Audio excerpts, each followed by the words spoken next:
Now speaking with sophomore captain Caitlin Swanson, how did you think the team performed today? I think we came out hungry. We're a little pissed off the last few losses we've had.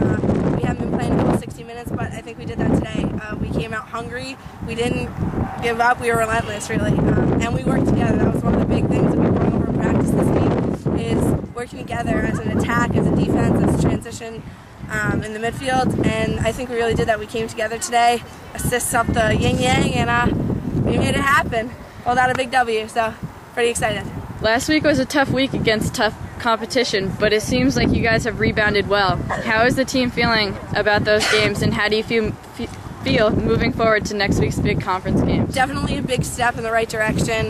You're right, we faced a really tough schedule last week, and we watched film and we learned from the things that we did wrong, and we bounced back, and I think that that's what this win showed us. And definitely have a tough schedule next week too. We got 2 big conference games coming up, but we're hungry and we're out for blood.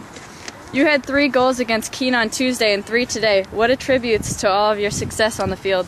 I wouldn't be anywhere without my teammates and the coaching staff. You know, they're giving us every tool that we could possibly have to be successful on the field, and I think everyone working together really makes that happen. It's not a one-person game. You know, I wouldn't be anywhere without my team, so definitely them. Thank you. No, thank you.